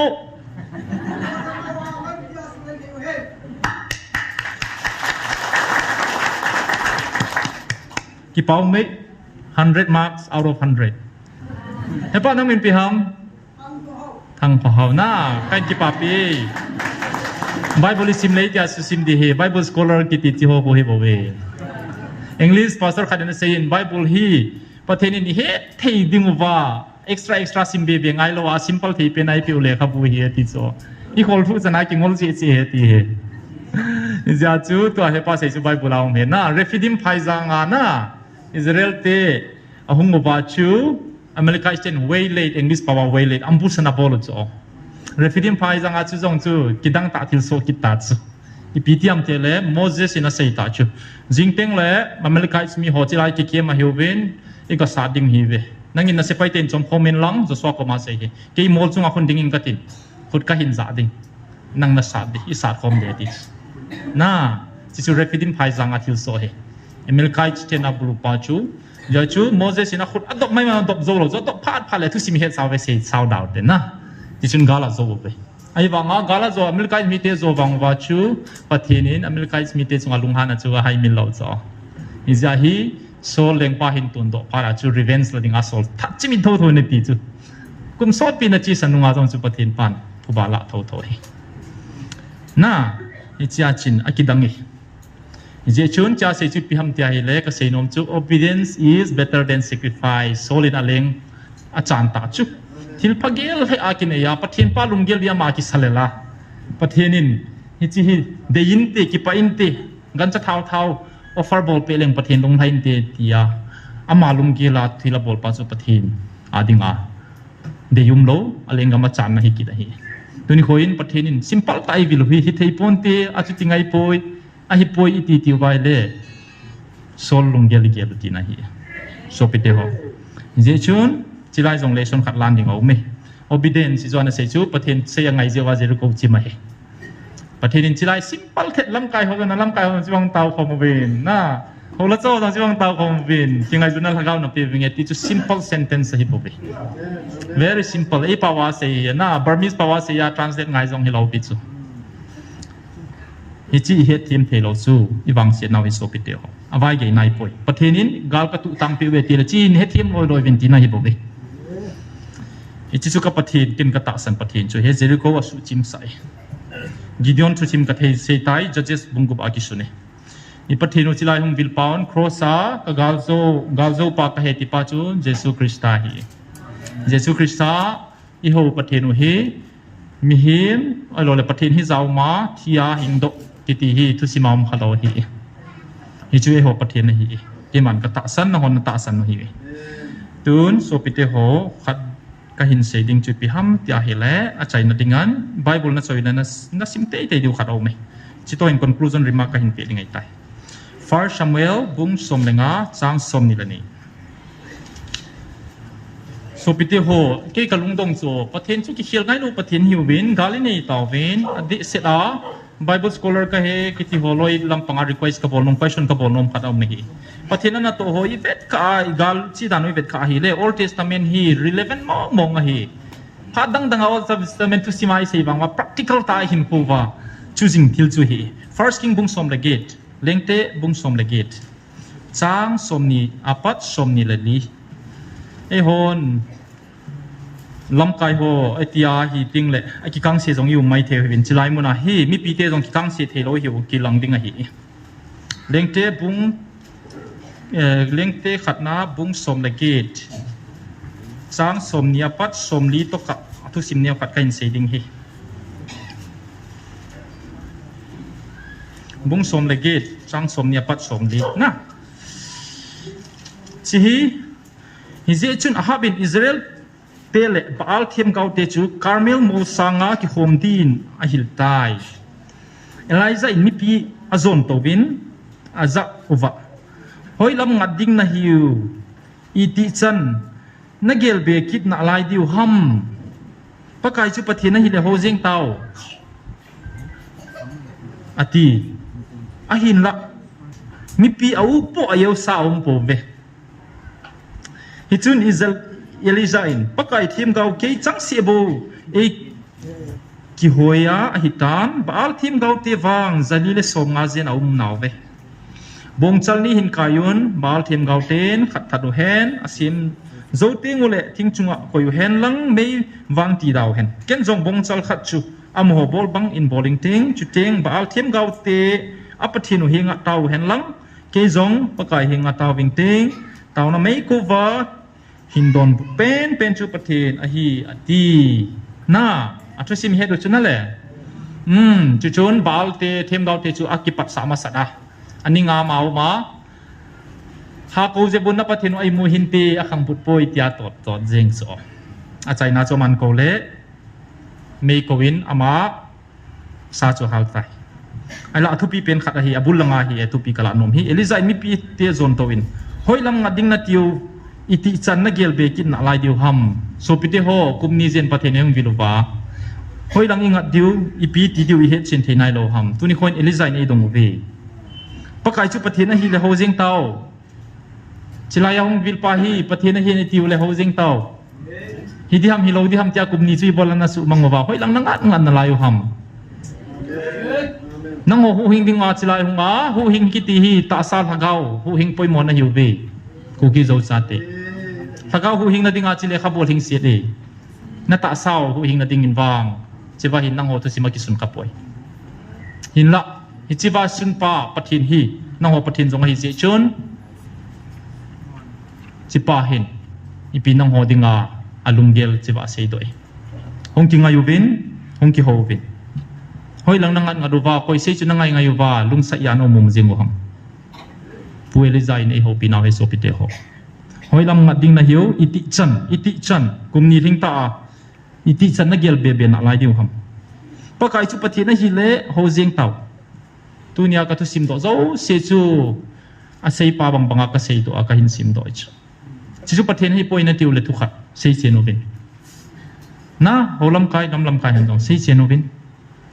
a hi na tiu le wang ho taw ti aban chi wa hong khom na tiu bi chilai mun khat khel khela taw na man dinga hi poi na tiu le adi e mun tina taw na man the hi jong le pathenin a chen den na mun khat hi wang au me chilai hong chu pathen pathe bo ding hi ai la thu pi pe na ko chu lam kai lunggel thei de mo po ho na hiu pe nang ho to na dinga dim set hing set a hi nang ba hi le pathen pan china na pe dingu vai hom thim na pe dingu han san na pe dingu ha chunung pathin to na kal son wa hi le na chi chi naw wa na thun ma song wa wan ti hon na to pe dioi tai so pite ho i bol the chani bol taw pe e mo hat nai bol the chan bol taw i chol mo mong taw pe hi jong le thu nei pa phat pe taw te ama henga ki surrender taw ti avela ka sei hi tuni ko in my message to Christian around the world once again is this is a place called ZMFDI which was instituted for the blind and the disabled for people differently abled taken care of with the love of Christ by our two evangelists namely Chin Kholam and his co-worker evangelist Thang Len Se for the past 14 years or so but out of their sincerity and out of their dedication, their sincere love for the poor, God has chosen this place to be His place for visiting the Kuki-Zo people who has been tormented, discriminated, killed, raped, and given all kinds of names which they cannot imagine. Yet, Lord Almighty have chosen them, have seen their pain, have come down to visit them in this place, and visited them, and sent His angels to fight their war. Till today, the Kuki-Zo people stand tall amidst the adversaries which are 100 times stronger than themselves physically. But the Lord, the God you worship, the Almighty God, the everlasting God, is their God. So the God has visited them and fight their war.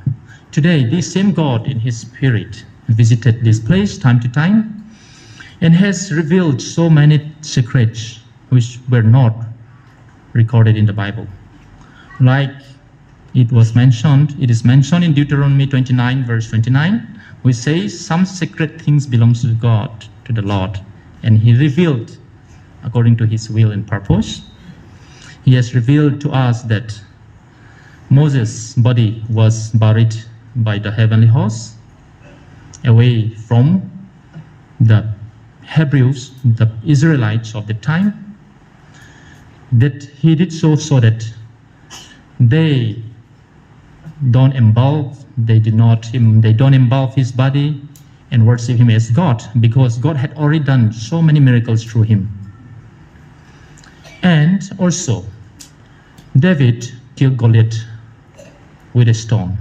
and a sling, who was fully bulletproof or whatever, armored,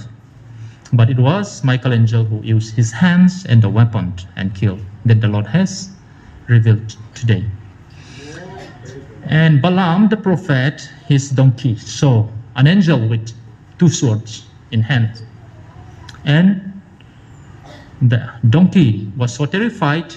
and he was led to speak by the Spirit of God. And that same angel, the name was not mentioned in the Bible, but the Spirit of God here mentioned that it was none but Angel Michael. And when Jesus was risen from the dead,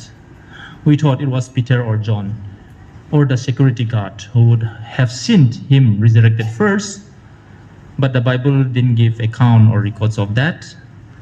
The Spirit here says it was the heavenly host who saw Jesus risen for the first time, the first one to saw them. And strangely and more interestingly, last year on 5th December, the Spirit of God came visiting us in the evening, and the Spirit of God revealed that 5th December, this 5th December of the year, is actually the birthday of Christ. He doesn't mean to say we should celebrate Christmas Day. Every day is same, but the beauty of this is that these people whom He has declared as spiritual Israelites, the Kuki-Zo people, however simple, however ignorant, however downtrodden we may be, the Almighty God has declared that we are His spiritual Israelite. And as a proof of that,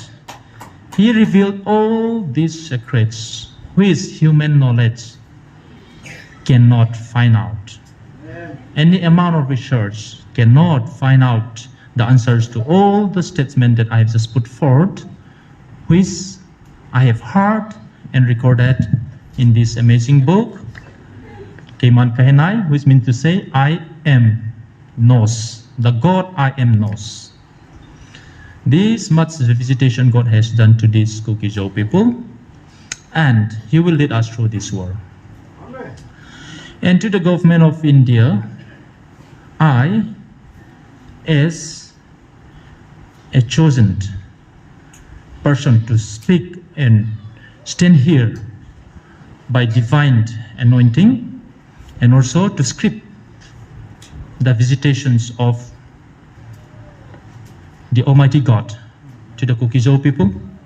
Today, as a bona fide citizen, a concerned citizen, have a word to say that this insignificant small group of people are not insignificant in the sight of the Almighty God. The Almighty God has come down on earth and speak to these people in His own voice. He is the one who takes them out of Imphal Valley to their land. This separation happens with the permission and plan of the Almighty. He doesn't want them to live with the non-believers in the valley anymore. This is a divine purpose. There is no reason Kukizou people can withstand the force put forth against them, the onslaught, the assault, the enemies. But today, as you can see, any amount of strategies and technique to subdue this small group of people, the Kukizous, have not succeeded so far. And I am telling in the name of God today that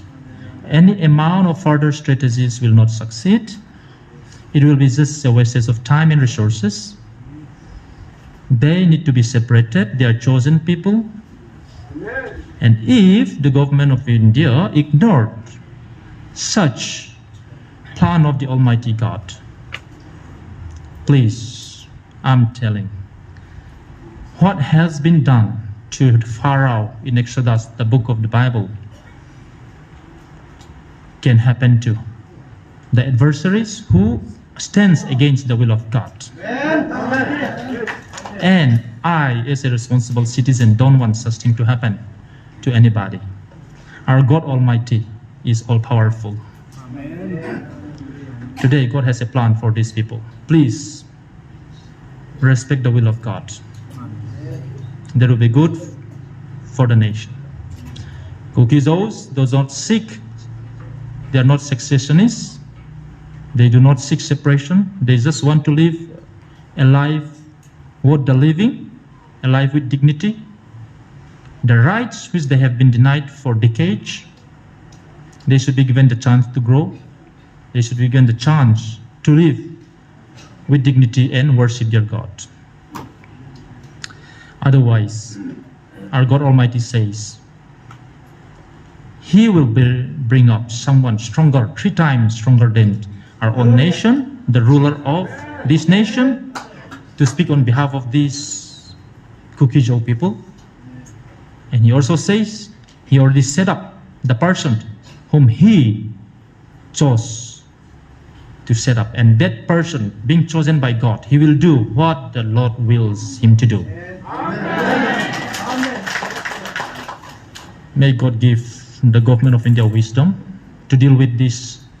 unique situation here and unique people, so that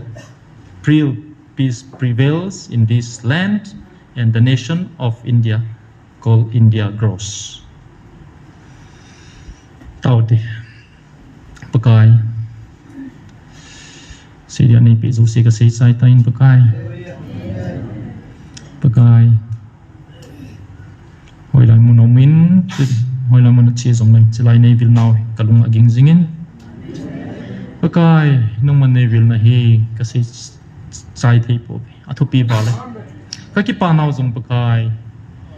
អហិធីមទីទីប៉ាណាមិលីនេះបំសិមបេPakai akidangi.